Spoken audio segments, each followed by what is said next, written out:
Hello, welcome সবাইকে TBR একাডেমিতে। তো আমি তোমাদের জন্য চলে এসেছি ওয়েস্ট বেঙ্গল পুলিশের একটা সেট নিয়ে। তো আজকে আমরা কিন্তু জিকে সেট নিয়ে আলোচনা করব। তো এই সেটগুলো কিন্তু তোমাদের ডাব্লিউবিপি এসআই বা কনস্টেবল বা কেপির যে এক্সামগুলো হচ্ছে কলকাতা পুলিশে, তো তার জন্য কিন্তু ইম্পর্টেন্ট। তো অলরেডি কিন্তু আমরা 10টা সেট করে ফেলেছি। আজকে কিন্তু আমরা 11 নম্বর সেট নিয়ে আলোচনা করব, যেখানে কিন্তু তোমাদের সাজেস্টিভ কিছু জিকের কোয়েশ্চেন নিয়ে আমরা ডিসকাস করব।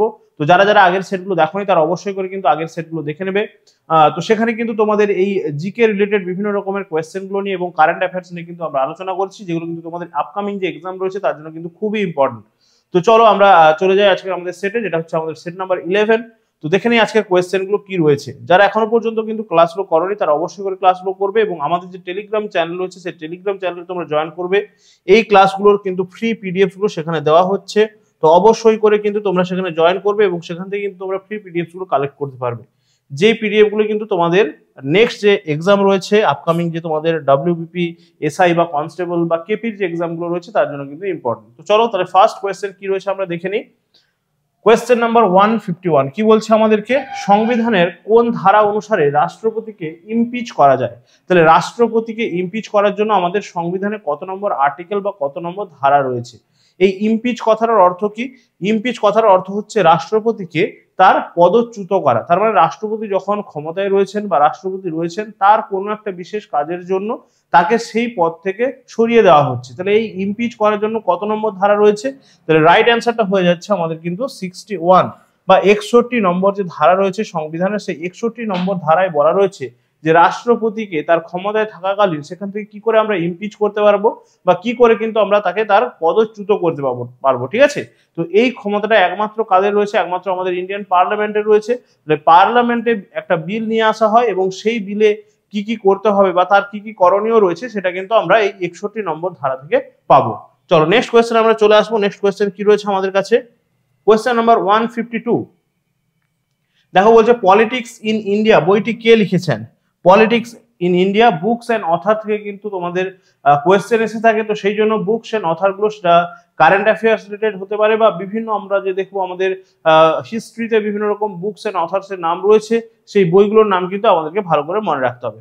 তাহলে পলিটিক্স ইন ইন্ডিয়া এই যে বুকটা রয়েছে এটা কার লেখা? অপশনগুলো দেখে নেবো আমরা। রজনী কোঠারি, এম.এন. শ্রীনিবাস, আশিস নন্দী নাকি ডি.এল. সেঠ? রাইট অ্যান্সার এখানে আমাদের হয়ে যাচ্ছে রজনী কোঠারি। ঠিক আছে, রজনী কোঠারি হচ্ছেন এই বইটার লেখক, যার নাম হচ্ছে পলিটিক্স ইন ইন্ডিয়া। ঠিক আছে, নেক্সট কোয়েশ্চেন আমরা চলে আসবো। নেক্সট কোয়েশ্চেন কি রয়েছে আমাদের কাছে? কোয়েশ্চেন নাম্বার 153 বলেছে পেপসি কোম্পানির ব্র্যান্ড অ্যাম্বাসেডর হিসেবে কে নিযুক্ত হলেন? আমরা জানি পেপসি হচ্ছে যেটা আমাদের নরম পানীয় বা কোল্ড ড্রিঙ্কস তৈরি করার জন্য বিখ্যাত পেপসি কোম্পানি, যে সেই পেপসি কোম্পানির ব্র্যান্ড অ্যাম্বাসেডর। ব্র্যান্ড অ্যাম্বাসেডর কথার অর্থ কি? এই ব্র্যান্ড অ্যাম্বাসেডর যিনি হন তিনি কিন্তু পেপসি কোম্পানির বিভিন্ন রকম যে বিজ্ঞাপনগুলো হয় বা আমরা বলবো অ্যাডভার্টাইজমেন্ট গুলো, সেগুলোতে কিন্তু তাকে আমরা দেখতে পাবো। তাহলে তিনি কে? তাহলে অপশনগুলো দেখে নেবো আমরা। সলমান খান রয়েছে, শাহরুখ খান রয়েছে, রণবীর সিং রয়েছে এবং রণবীর কাপুর রয়েছে। তাহলে রাইট অ্যান্সার কি হবে? পেপসি কোম্পানির যিনি ব্র্যান্ড অ্যাম্বাসেডর তার নাম হচ্ছে কি? রণবীর সিং। ঠিক আছে, রণবীর সিং হচ্ছেন পেপসি কোম্পানির ব্র্যান্ড অ্যাম্বাসেডর। তো সেই জন্য কিন্তু পেপসি কোম্পানির বিভিন্ন রকম অ্যাডভার্টাইজমেন্ট বা বিজ্ঞাপনগুলোতে আমরা রণবীর কাপুরকে দেখতে পাবো। চলো নেক্সট কোয়েশ্চেনে চলে আসবো আমরা। নেক্সট কোয়েশ্চেন রয়েছে দেখো 154 নিচের কোনটি তৈরিতে কুলিজ নল ব্যবহার করা হয়? ঠিক আছে, কুলিজ টিউব বা কুলিজ নল ব্যবহার করা হচ্ছে। অপশন দেখো, বলছে এক্স রশ্মি, গামা রশ্মি, রেডিও ওয়েভ নাকি মাইক্রোওয়েভ? রাইট অ্যান্সার কি হবে? রাইট অ্যান্সার হয়ে যাচ্ছে আমাদের এক্স রশ্মি বা এক্স রে। এই এক্স রে ব্যবহার করতে কিন্তু বা এক্স রে তৈরি করতে কিন্তু আমরা বলবো যে কুলিজ নল ব্যবহার করা হচ্ছে। এবং এই এক্স রে রিলেটেড কিন্তু আগের সেটা তোমাদের একটা কোয়েশ্চেন ছিল যে এক্স রে কাকে কাকে ভেদ করতে পারে এবং কাকে পারে না। তাহলে সেখানে দেখবো যে আমরা আমাদের যে শরীরের মধ্যে যে মাসেলস রয়েছে বা মাংস রয়েছে সেটাকে কিন্তু ভেদ করতে পারছে, কিন্তু শরীরের মধ্যে যে হাড় রয়েছে সেটাকে কিন্তু এই এক্স রশ্মি ভেদ করতে পারছে না। ঠিক আছে, চলো নেক্সট কোয়েশ্চেন আমরা চলে আসবো। নেক্সট কোয়েশ্চেন কি রয়েছে আমাদের কাছে? 155 বলছে দেখো, ভারতবর্ষীয় ব্রহ্ম সমাজ এর প্রতিষ্ঠাতা কে ছিলেন? ভারতবর্ষীয় ব্রহ্ম সমাজ বলেছে, ভালো করে খেয়াল করতে হবে। ব্রহ্ম সমাজ এবং ভারতবর্ষীয় ব্রহ্ম সমাজ দুটো কিন্তু আলাদা। তাহলে রাইট অ্যান্সার কি হবে? দেখো অপশনগুলো বলেছে কি? রামমোহন রায়, কেশবচন্দ্র সেন, দেবেন্দ্রনাথ ঠাকুর নাকি শিবনাথ শাস্ত্রী? রাইট অ্যান্সার কি হবে? ভারতবর্ষীয় ব্রহ্ম সমাজ বলছে, যেহেতু আমাদের এখানে ভারতবর্ষীয় ব্রহ্ম সমাজ বলছে তাহলে রাইট অ্যান্সারটা হয়ে যাবে কিন্তু কেশবচন্দ্র সেন। ঠিক আছে, কেশবচন্দ্র সেন হচ্ছেন ভারতবর্ষীয় ব্রহ্ম সমাজ। ভারতবর্ষীয় ব্রহ্ম সমাজের প্রতিষ্ঠাতা হচ্ছেন কেশবচন্দ্র সেন। যদি আমাদেরকে শুধু ব্রহ্ম সমাজ বলে তাহলে কিন্তু আমরা রামমোহন রায়কে অ্যান্সার করবো। ঠিক আছে, ব্রহ্ম সমাজ বললে ব্রহ্ম সমাজ বললে আমরা রামমোহন রায়কে অ্যান্সার করব, কিন্তু যেহেতু আমাদের এখানে বলছে ভারতবর্ষীয় ব্রহ্ম সমাজ, তো সেক্ষেত্রে আমরা কিন্তু কেশবচন্দ্র সেনকে কিন্তু এখানে অ্যান্সার করব। ঠিক আছে, এই দেবেন্দ্রনাথ ঠাকুরও কিন্তু এই ব্রহ্ম সমাজের সঙ্গে যুক্ত ছিলেন। ঠিক আছে, দেবেন্দ্রনাথ ঠাকুর, যিনি আমরা জানি যে দেবেন্দ্রনাথ ঠাকুর হচ্ছেন রবীন্দ্রনাথ ঠাকুরের পিতা, তিনি কিন্তু ব্রহ্ম সমাজের সঙ্গে যুক্ত ছিলেন। চলো নেক্সট কোয়েশ্চেন আমরা চলে আসবো। নেক্সট কোয়েশ্চেন কি রয়েছে আমাদের কাছে? নেক্সট কোয়েশ্চেন রয়েছে দেখো 156, ধর্ম নিরপেক্ষ শব্দটির অর্থ হলো। ধর্ম নিরপেক্ষ শব্দটির অর্থ হলো, ধর্ম নিরপেক্ষ যে শব্দটা রয়েছে এর অর্থটা কি? তাহলে অপশনগুলো ভালো করে পড়লেই কিন্তু আমরা করতে পারবো। দেখো কি বলছে, ধর্মীয় উপাসনার অনুমতি না দেওয়া, রাষ্ট্রকে বিশেষ ধর্মের প্রতি পক্ষপাতিত্ব করবে। অপশন সি বলেছে কি, রাষ্ট্র কোনো ব্যক্তির ব্যক্তিগত ধর্মীয় বিশ্বাস এবং ধর্ম প্রচারের স্বাধীনতায় হস্তক্ষেপ করবে না। এবং নিচে বলেছে দেখো কোনোটিই নয়, অপশন ডিতে। তাহলে রাইট অ্যান্সার কি হবে? ধর্ম নিরপেক্ষ। তার মানে কথাটার অর্থ হচ্ছে কিন্তু যে একটা বিশেষ রাষ্ট্রের তার নিজস্ব কোনো ধর্ম থাকবে না, সে কিন্তু সমস্ত ধর্মের প্রতি উদার হবে। ঠিক আছে, তাহলে অপশন সিটা এখানে রাইট অ্যান্সার হয়ে যাবে আমাদের। অপশন সিতে কি বলেছে ভালো করে খেয়াল করো, রাষ্ট্র কোনো ব্যক্তির ব্যক্তিগত ধর্মীয় বিশ্বাস এবং ধর্ম প্রচারের স্বাধীনতায় হস্তক্ষেপ করবে না। তাহলে যেমন আমরা বলতে পারি যে আমাদের ভারতবর্ষ, আমাদের ইন্ডিয়া কিন্তু একটা ধর্ম নিরপেক্ষ বা সেকুলার একটা কান্ট্রি। তাহলে সেক্ষেত্রে আমরা দেখি যে আমাদের ভারতবর্ষে কিন্তু বিভিন্ন ধর্মের মানুষ বসবাস করছেন এবং যার যার কিন্তু নিজের ধর্ম প্র্যাকটিস করার বা নিজের ধর্মের বিভিন্ন রকম রিচুয়ালস গুলোকে মেনে চলার কিন্তু স্বাধীনতা রয়েছে। ঠিক আছে, যেমন আমাদের বলবো যে এখানে আমরা দেখতে পাই যে আমাদের হিন্দু, বৌদ্ধ, খ্রিস্টান, মুসলিম, শিখ সমস্ত সম্প্রদায় বা সমস্ত ধর্মের মানুষরা রয়েছেন এবং তারা নিজেদের বিভিন্ন রকম উৎসব বা নিজেদের ধর্মীয় অনুষ্ঠান কিন্তু তারা পালন করতে পারছেন। এইটা হচ্ছে ধর্মনিরপেক্ষ কথাটার অর্থ। ঠিক আছে, চলো নেক্সট কোয়েশ্চেনে চলে আসবো আমরা। নেক্সট কোয়েশ্চেন কি রয়েছে 157, বলছে প্রতিটি তৈল শোধনাগারে গ্রিন হাইড্রোজেন প্ল্যান্ট তৈরি করবে কে? প্রতিটি তৈল শোধনাগার, যেখানে কিন্তু তৈল শোধন হচ্ছে, আমরা জানি খনিজ তেল বা পেট্রোলিয়ামের শোধন করা হচ্ছে, তাহলে সেক্ষেত্রে প্রতিটি তৈল শোধনাগারে গ্রিন হাইড্রোজেন প্ল্যান্ট ঠিক আছে তৈরি করবে কে? অপশন কি বলেছে দেখো, বলছে আইওসি মানে Indian oil corporation, HPCL, BPCL, নাকি কোনোটাই নয়। রাইট অ্যান্সার কি হবে? রাইট অ্যান্সার হয়ে যাচ্ছে আমাদের আইওসি। ঠিক আছে, আইওসি হয়ে যাচ্ছে এখানে আমাদের রাইট অ্যান্সার। এই আইওসি কিন্তু প্রত্যেকটি তৈল শোধনাগারের প্ল্যান্টে তারা কি করবে? Green hydrogen plant. ঠিক আছে, প্রত্যেকটি তৈল শোধনাগারের গ্রিন হাইড্রোজেন প্ল্যান্ট কিন্তু তারা তৈরি করবে। ঠিক আছে, আইওসি বা Indian oil corporation. Next question কি রয়েছে দেখো, নেক্সট কোয়েশ্চেন আমরা চলে আসবো। নেক্সট কোয়েশ্চেন বলছে আমাদের 158, বলছে পদ্মজা নাইডু হিমালয় জুলজিক্যাল পার্ক ভারতের কোন রাজ্যে রয়েছে? পদ্মজা নাইডু হিমালয় জুলজিক্যাল পার্ক কোথায় রয়েছে? অপশন দেখে নেবো আমরা। বলছে পশ্চিমবঙ্গ, উত্তরপ্রদেশ, হরিয়ানা, নাকি সিকিম। রাইট অ্যান্সার কি হবে? রাইট অ্যান্সার এখানে আমাদের হয়ে যাচ্ছে পশ্চিমবঙ্গ। ঠিক আছে, এই পশ্চিমবঙ্গে রয়েছে আমাদের, ওয়েস্ট বেঙ্গলেই রয়েছে কি পদ্মজা নাইডু হিমালয় জুলজিক্যাল পার্ক। কোথায় রয়েছে এটা? পশ্চিমবঙ্গের, আমরা বলবো যে দার্জিলিং এ রয়েছে। ঠিক আছে, দার্জিলিং এ কিন্তু রয়েছে এই পদ্মজা নাইডু হিমালয় জুলজিক্যাল পার্ক। ঠিক আছে, দার্জিলিং এ রয়েছে পদ্মজা নাইডু হিমালয় জুলজিক্যাল পার্ক। চলো নেক্সট কোয়েশ্চেন আমরা চলে আসবো 159 কি বলছে দেখো, 20th বায়ো এশিয়া সামিট 2023 অনুষ্ঠিত হলো কোথায়? 20th বায়ো এশিয়া সামিট 2023 কোথায় অনুষ্ঠিত হলো? অপশন এ বলছে দেখো হায়দ্রাবাদ, অপশন বি বলছে ব্যাঙ্গালোর, অপশন সি বলছে মুম্বাই, আর অপশন ডি বলছে ভোপাল। তাহলে রাইট অ্যান্সার কি হবে? রাইট অ্যান্সার হয়ে যাচ্ছে কিন্তু হায়দ্রাবাদ। ঠিক আছে, রাইট অ্যান্সার হয়ে যাচ্ছে হায়দ্রাবাদ। এই হায়দ্রাবাদে কিন্তু অনুষ্ঠিত হলো 20th বায়ো এশিয়া সামিট 2023।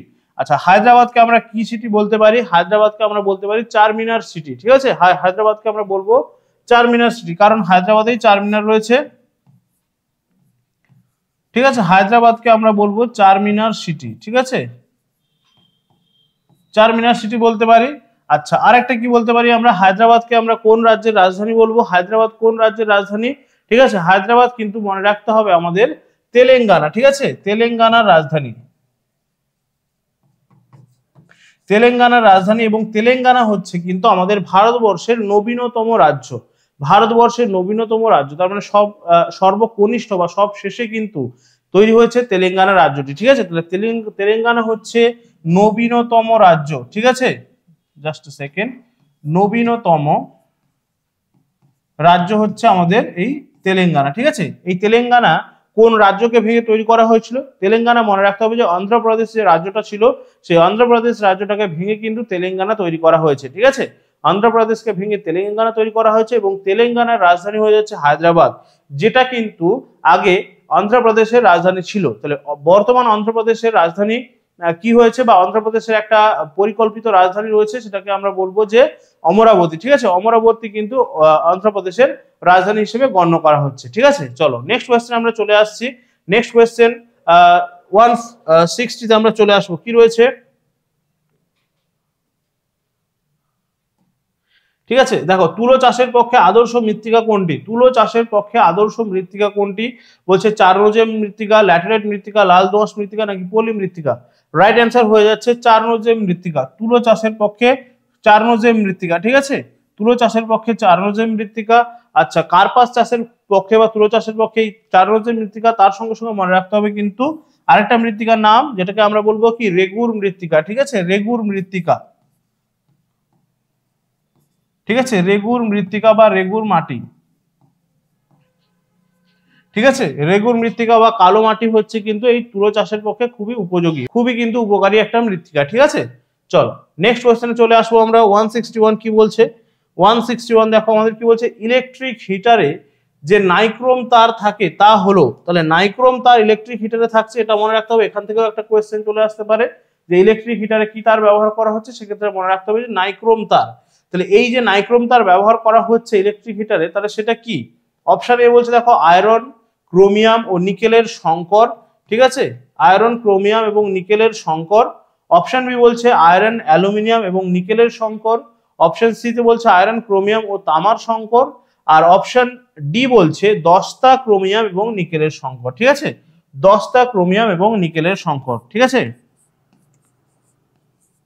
তাহলে রাইট অ্যান্সারটা এখানে আমাদের কি হয়ে যাবে? রাইট অ্যান্সারটা কি হয়ে যাবে? দেখো রাইট অ্যান্সার হয়ে যাচ্ছে অপশন এ, আয়রন, ক্রোমিয়াম এবং নিকেলের সংকর। তার মানে লোহা, ক্রোমিয়াম এবং নিকেলের সংকর হচ্ছে এই নাইক্রোম তার। ঠিক আছে, লোহা, ক্রোমিয়াম এবং নিকেলের সংকর হচ্ছে কিন্তু এই নাইক্রোম তার। ঠিক আছে, তাহলে রাইট অ্যান্সার হয়ে যাচ্ছে এখানে আমাদের অপশন এ।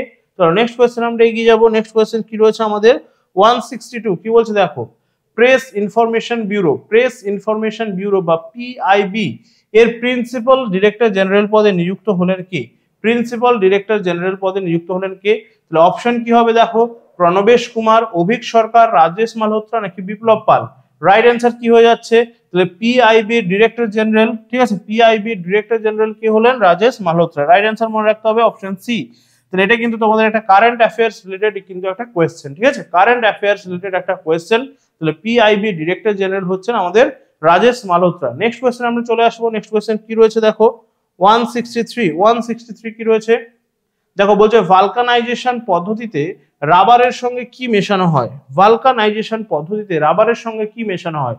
অপশন এ দিয়েছে দেখো সালফার, অপশন বি বলছে ফসফরাস, অপশন সি বলছে পটাশিয়াম, আর অপশন ডি বলছে সোডিয়াম। তাহলে রাইট অ্যান্সার কি হবে?